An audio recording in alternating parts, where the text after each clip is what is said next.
Hello students, today we will be continuing with the chapter organizing, and today we will be studying about informal organization.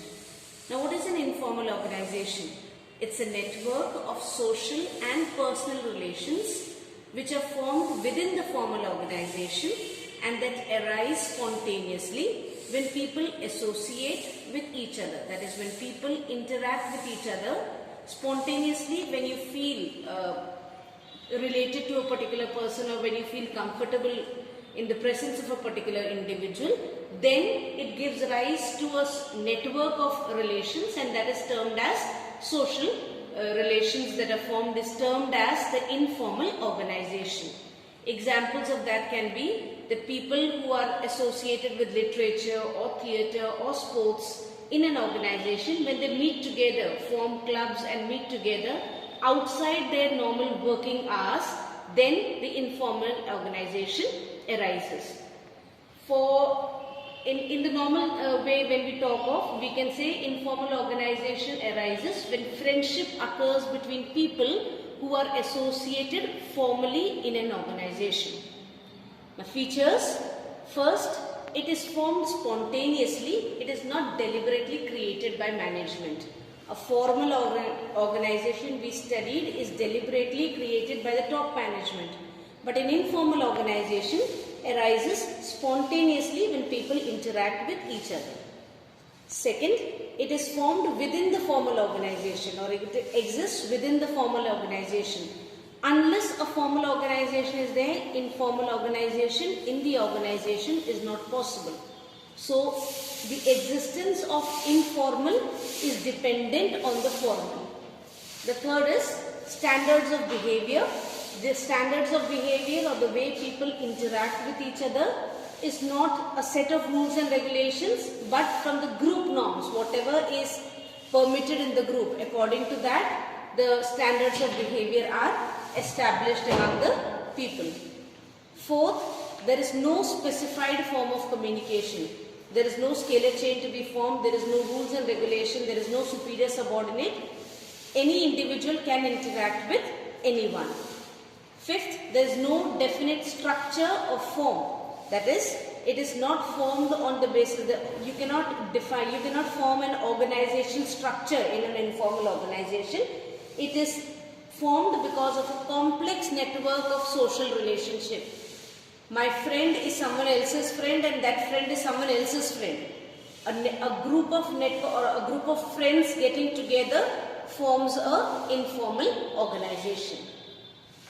The advantages: the first, communication is very fast in the informal organization because no formal lines of communication are followed. Any individual can talk to anyone. There is no superior subordinate in this type of organization. Second, fulfillment of social needs.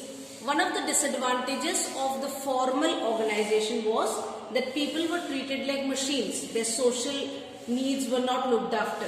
Whereas in the informal organization, it allows the like-minded people to come together, and therefore whatever social needs an individual has in the organization itself, it gets fulfilled.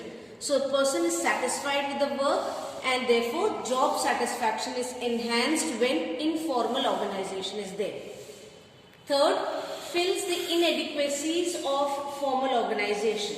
Whatever shortcomings are there in the formal organization, that are filled by the informal organization. For example, if the boss calls a subordinate and asks him about his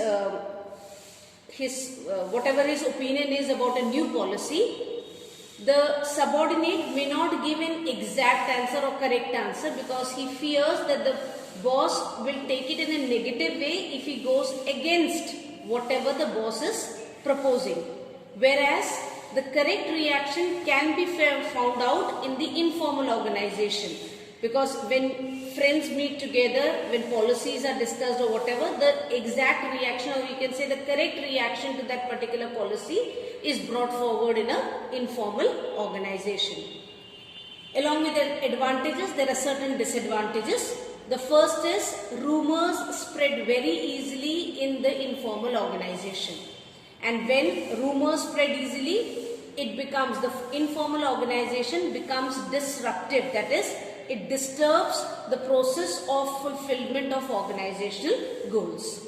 Because there is no line of communication, anyone can talk to anyone, so it is very easy to spread a rumor in an informal organization. Second is resistance to change. Whenever changes are implemented, if those changes are not liked by the informal organization, then implementing those changes becomes very challenging for the manager. So, if the informal organization or if a group of people dislike the changes, then they will resist the change, and resistance to change will lead to the downfall of the organization. Third is group interests. Sometimes the members who are part of the group may feel pressurized to follow the group norms, even if the group norm is against the organization. And if the group norms are against the organizational goals or organization, then automatically it is dangerous for the survival of the organization.